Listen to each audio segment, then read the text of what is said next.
25 ফেব্রুয়ারি 2022 রুশ বাহিনী সব দিক থেকে ইউক্রেন আক্রমণ করে। রাশিয়ার প্রেসিডেন্ট ভ্লাদিমির পুতিন বিশ্বকে বলেছিলেন, যদি কেউ এই বিষয়ে হস্তক্ষেপ করার চেষ্টা করে তবে তার পরিণতি হবে ভয়াবহ। ইউক্রেনের অনেক শহরের উপর দিয়ে রাশিয়ান হেলিকপ্টার এবং ফাইটার জেটগুলোকে নিচু হয়ে উঠতে এবং কিছু ক্ষেত্রে রকেট ছুটতে দেখা যায়। আর এগুলোর মধ্যে পুতিনের প্রধান লক্ষ্য ছিল ইউক্রেনের রাজধানী কিয়েভ।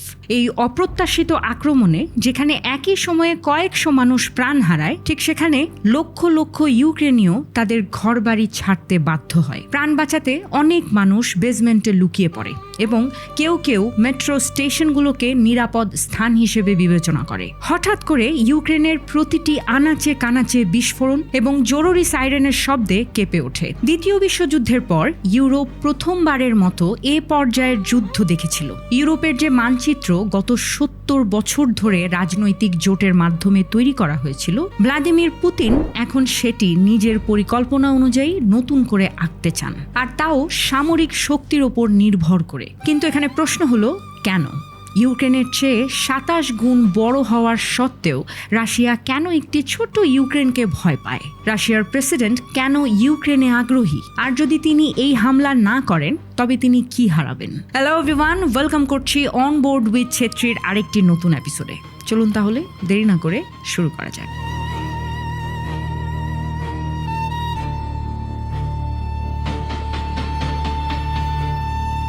এই বিষয়টি ভালোভাবে এবং সহজভাবে বুঝতে হলে অতীতের কয়েকটি ঘটনা বোঝা খুব জরুরি। প্রায় 100 বছর আগে ইউক্রেন রাশিয়ার অংশ ছিল, যখন এই পুরো এলাকাটি বহু শতাব্দী ধরে রোমানভ রাজবংশের অধীনে ছিল। 1900 দশকের শুরুর দিকে মানুষ তাদের রাশিয়ান রাজার ওপর বিরক্ত হয়ে উঠেছিলেন এবং অবশেষে যখন তাদের ধৈর্যের বাঁধ ভেঙে যায়, তখন 1917 সালে রুশ বিপ্লব রোমানভ রাজবংশকে উৎখাত করে এবং রাশিয়ান সাম্রাজ্যের সিংহাসন উল্টে দেয়। মানুষ এই রাজাদের ব্যবস্থার উপর অতিষ্ঠ হয়েছিল রীতিমতো, এবং সময় এসেছিল একটি নতুন সরকার গঠনের।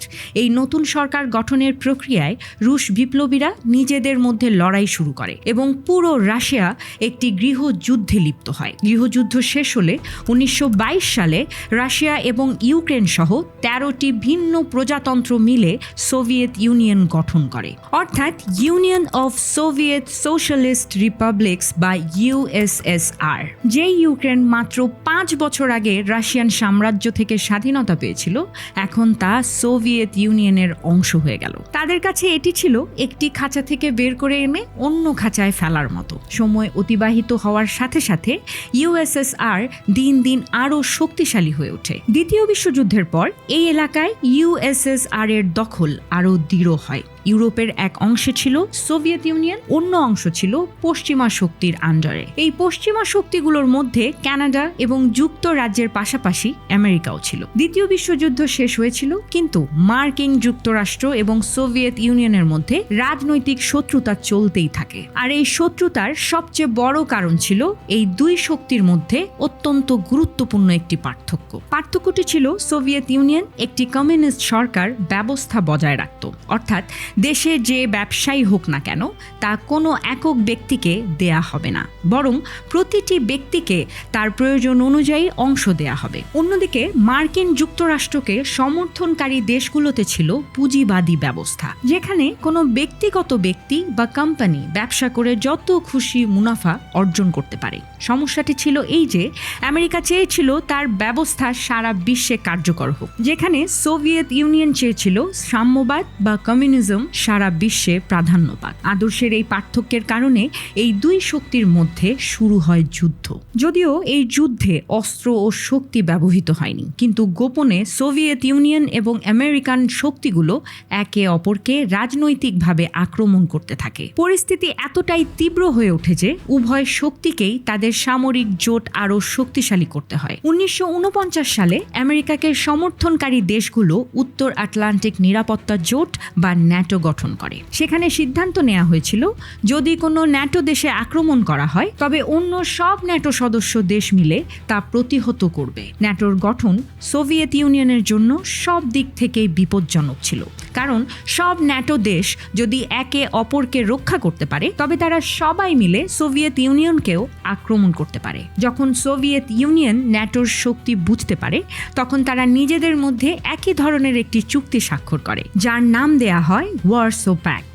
যদিও এই দুই শক্তি একে অপরকে বাঁচাতে সংস্থা গঠন করেছিল, কিন্তু গোপনে কোল্ড ওয়ার তখনও চলত, কারণ সর্বোপরি তাদের আদর্শের মধ্যে ছিল এক বিশাল ব্যবধান। পুরো 42 বছর ধরে এই কোল্ড ওয়ার এভাবেই চলতে থাকে, যেখানে উভয় শক্তির লক্ষ্য ছিল একে অপরকে দুর্বল করা, এবং অবশেষে এক পক্ষ কিন্তু দুর্বল হয়ে পড়ে। 1991 সালে ইউক্রেনের মতো প্রজাতন্ত্রগুলো সোভিয়েত ইউনিয়ন থেকে আলাদা হওয়ার সিদ্ধান্ত নেয়। সোভিয়েত ইউনিয়নের বিভিন্ন সদস্য প্রজাতন্ত্র এখন স্বাধীন দেশ হতে চেয়েছিল। 15টি প্রজাতন্ত্র নিয়ে গঠিত সোভিয়েত ইউনিয়ন এখন 15টি আলাদা স্বাধীন দেশে বিভক্ত হয়ে যায়, আর এর সাথে তাদের স্বাক্ষরিত ওয়ারসো প্যাক্ট অকার্যকর হয়ে পড়ে। ইউক্রেন অবশেষে আবারও একটি স্বাধীন দেশ হতে সক্ষম হয়। সোভিয়েত ইউনিয়ন থেকে স্বাধীনতা পাওয়া দেশগুলো এখন তাদের নিজস্ব সিদ্ধান্ত নিতে পারত, তাই তারা প্রথমেই তাদের উপর চাপিয়ে দেয়া কমিউনিস্ট সরকারকে উৎখাত করে।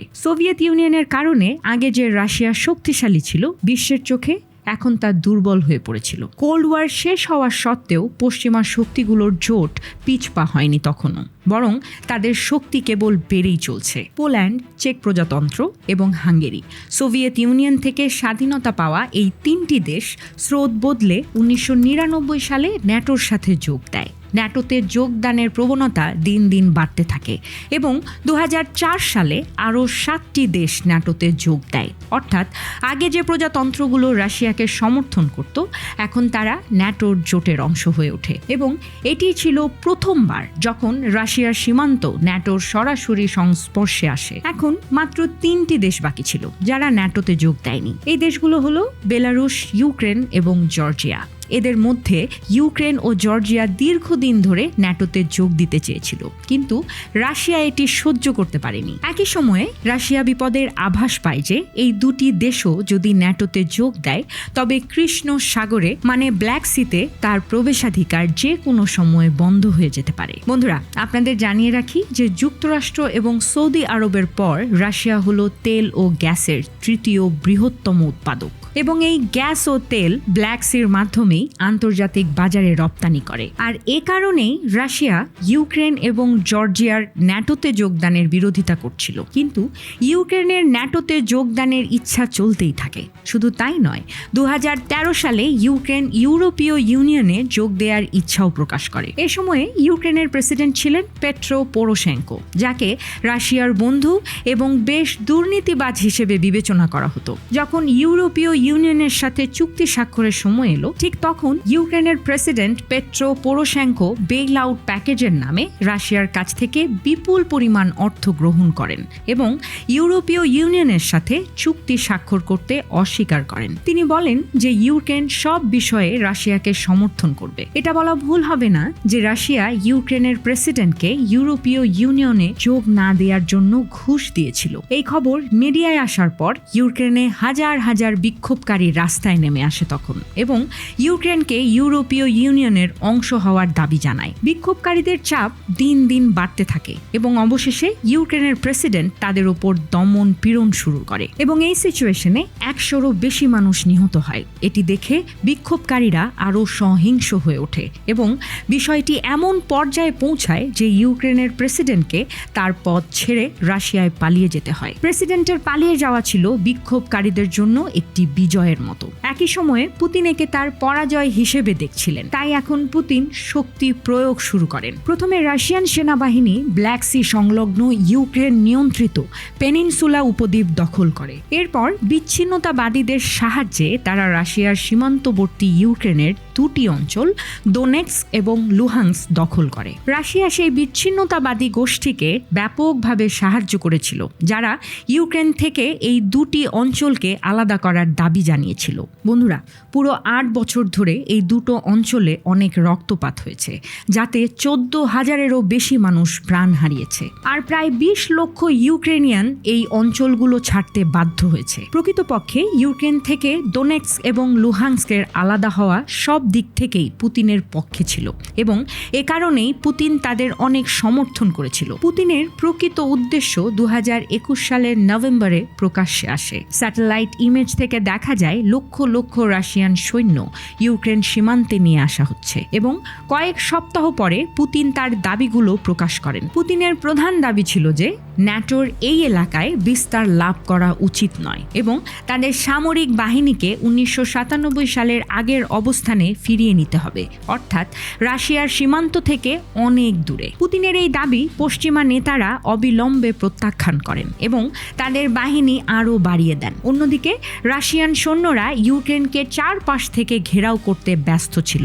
এবং সীমান্তে ভারী সামরিক মহড়াও চালিয়ে যাচ্ছিল। 21 ফেব্রুয়ারি 2022-এ পুতিন লাইভে আসেন এবং ডোনেক্স এবং লুহান্স্ক প্রজাতন্ত্রকে আলাদা দেশ হিসেবে স্বীকৃতি দেন এবং রাশিয়ান সৈন্যরা শান্তিরক্ষী বাহিনী হিসেবে এই দুটো অঞ্চলে প্রবেশ করে। অন্যদিকে ইউক্রেনের প্রেসিডেন্ট ভলোদিমির জেলেনস্কি রাশিয়ানদের একটি ভিডিও বার্তা পাঠায় এবং বলেন যে যুদ্ধ উভয় দেশের নাগরিকদের জন্য কেবল ধ্বংসই ডেকে আনবে। পশ্চিমা নেতারা বলেছিলেন ইউক্রেন একটি স্বাধীন দেশ এবং আমরা কাউকে ন্যাটোতে যোগ দেয়া থেকে আটকাতে পারি না। 2 দিন পর 24 ফেব্রুয়ারি 2022-এ পুতিন বিশেষ সামরিক অভিযানের নামে পুরো ইউক্রেনে প্রকাশ্যে আক্রমণ করেন। ইউরোপীয় কমিশনের প্রেসিডেন্ট, যুক্তরাজ্যের প্রধানমন্ত্রী এবং মার্কিন প্রেসিডেন্ট জো বাইডেন রাশিয়ার এই পদক্ষেপের নিন্দা জানান এবং বলেন যে পুতিন ও রাশিয়াকে এর মূল্য দিতে হবে। সারা বিশ্বে ইউক্রেনের পক্ষে স্লোগান তোলা যুদ্ধবিরোধী বিক্ষোভকারীদের দেখা যায়। রাশিয়ার ভেতরেও হাজার হাজার বিক্ষোভকারী ইউক্রেনের সমর্থনে বেরিয়ে আসে। ন্যাটোর রেসপন্স ফোর্স ইতিহাসে প্রথমবারের মতো সক্রিয় হয় এবং আমেরিকা পূর্ব ইউরোপের সীমান্তে তাদের সৈন্য পাঠায়। পুরো বিশ্ব ইউক্রেনকে সমর্থন করছে, কিন্তু সরাসরি রাশিয়ার মুখোমুখি হচ্ছে না, কারণ রাশিয়ার কাছে বিশ্বের সবচেয়ে বড় পারমাণবিক অস্ত্রের ভান্ডার রয়েছে এবং পুতিন আগেই হুমকি দিয়েছিলেন যে কেউ যদি হস্তক্ষেপ করার চেষ্টা করে তবে তার ফলাফল খুব খারাপ হবে। বন্ধুরা, শারীরিক আক্রমণের পরিবর্তে আমেরিকা ও অন্যান্য দেশ রাশিয়ার উপর নিষেধাজ্ঞা আরোপ শুরু করেছে। এর ফলে রাশিয়ার অর্থনীতি অনেক ক্ষতিগ্রস্ত হবে এবং হয়তো এর মাধ্যমে পুতিনকে সংযত করা যেতে পারে। আশা করি রাশিয়া ও ইউক্রেনের এই বিষয়টি আপনারা অনেকটা বুঝতে পেরেছেন। এই এপিসোড এবং এই বিশেষ ভিডিও সম্পর্কে আপনাদের মতামত অবশ্যই কমেন্ট করে জানাতে পারেন। বন্ধুরা, আবারও দেখা হবে আপনাদের সাথে নতুন কোনো এপিসোডে নতুন কোনো বিষয় নিয়ে। ততক্ষণ পর্যন্ত ভালো থাকবেন, সুস্থ থাকবেন, সচেতন থাকবেন।